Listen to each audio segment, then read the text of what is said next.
Farming, அதாவது எங்களோட மீனிங்கில் terrace farming ஒன்று பண்ணேன்.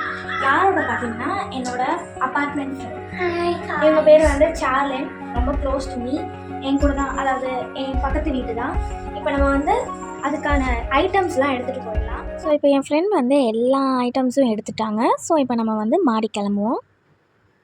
இப்போ நம்ம மாடிக்கு வந்தாச்சு. அதாவது சார்லின் என்ன சொன்னான்னா, நம்ம ஃபஸ்ட்டு வந்து க்ளீன் பண்ணிக்கலாம், பெருக்கிடலான்னு சொன்னால் சரின்னு சொல்லிட்டு பெருக்கிட்டோம். நான் ஃபஸ்ட்டு பெருக்கிட்டு இருந்தேன், அப்புறமா அவங்க பெருக்கிட்டு இருந்தாங்க. பாருங்கள், கொஞ்சம் க்ளீனாக இருக்குது. எங்களால் முடிஞ்ச ஒரு குட்டி ஹெல்ப் தான். ஓரளவுக்கு க்ளீனாக இருக்குது. ஃபஸ்ட்டு பார்த்த மாதிரி இல்லாமல் ரொம்பவே கஷ்டப்பட்டு இந்த வேலையை பண்ணிகிட்ருந்தோம். அதே மாதிரி இது வந்து ரொம்ப பெரிய மாடி கூட. ஸோ கொஞ்சம் கஷ்டம்தான் எல்லா இடத்தையும் க்ளீன் பண்ணுறது.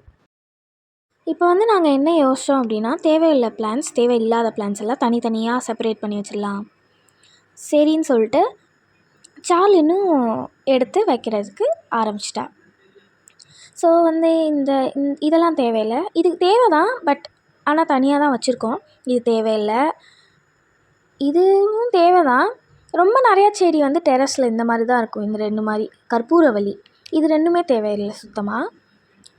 அதே மாதிரி சார்லினும் ஹெல்ப் பண்ண ஆரம்பிச்சிட்டா. எனக்கு எடுத்து கொண்டு போய் வைக்கிறது முதற்கொண்டு எடுக்கிறது முதற்கொண்டு ஹெல்ப் பண்ணா. எனக்கு ரொம்பவே ஹெல்ப்ஃபுல்லாக இருந்தால். பாருங்கள் எவ்வளோ பிளான்ஸ் நாங்கள் வச்சுருக்கோம் பாருங்கள். இப்போதைக்கு கலெக்ஷன்ஸ்லாம் இதான். இன்னும் நிறையா பிளான்ஸ் வைக்கணும். இதெல்லாம் வந்து இப்போ ரீசெண்டாக வச்ச பிளான் தான். ஸோ இப்போ பார்த்திங்கன்னா இந்த செடி மட்டும் தனியாக இருக்கிறதுனால நாங்கள் என்னென்னு யோசிச்சு பார்த்தோம். ரொம்பவே ஃப்ரெஷ்ஷாக வளர்ந்துச்சு. சரின்னு அப்படியே விட்டுட்டோம் அந்த செடியை. ஸோ இது வந்து குட்டி செடி, இதையும் எடுத்து ஒரு பக்கம் இந்த பக்கம் வச்சிடலான்னு சொல்லிட்டு இந்த பக்கம் வச்சுருந்தோம். பாருங்கள் எவ்வளோ அழகாக இருக்குன்னு.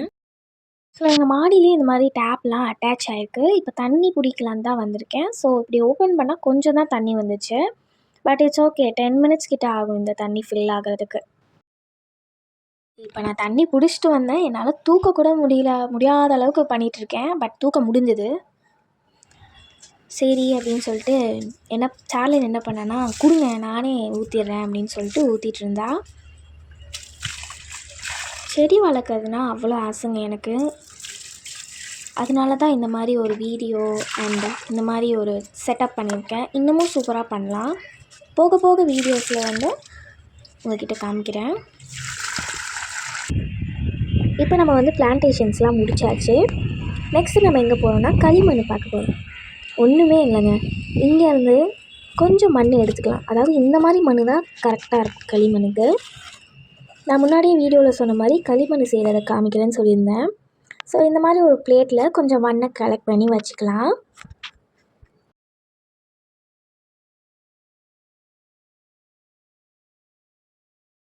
இப்போ இந்த மண்ணை போய் கொஞ்சம் தண்ணியில் காமிக்கலாம். இந்த தண்ணி போதும் நமக்கு. அதாவது என் ஃப்ரெண்ட் சார்லின் தான் இதெல்லாம் பண்ணுவாள். ரொம்பவே சூப்பராக பண்ணிகிட்ருந்தாங்க. அவள் சொல்லி தான் எனக்கு தெரியும் இந்த மாதிரி இந்த மண்ணில் வந்து களிமண் வரும்னு. சரிக்கா இந்த மாதிரி ஒரு வீடியோ போடலான்னு சொன்னால் சரின்னு சொல்லிட்டு போட்டுட்ருந்தோம். பாருங்கள் இந்த களிமண் எப்படி இருக்குது பார்த்தீங்களா? அப்படியே அச்சசல் களிமண் மாதிரி இருக்குது. இன்னும் கொஞ்ச நேரம் விட்டிங்கன்னா எக்ஸாக்டாக களிமண் மாதிரியே வந்துடும். வீடியோ பிடிச்சிருந்தா மறக்காமல் பிங்க் ஹார்ட் கமெண்ட் பண்ணுங்கள். தேங்க்யூ ஃபார் வாட்சிங் திஸ் வீடியோ. இந்த வீடியோ பிடிச்சிருந்தா லைக் பண்ணுங்கள், ஷேர் பண்ணுங்கள், சப்ஸ்கிரைப் பண்ணுங்கள்.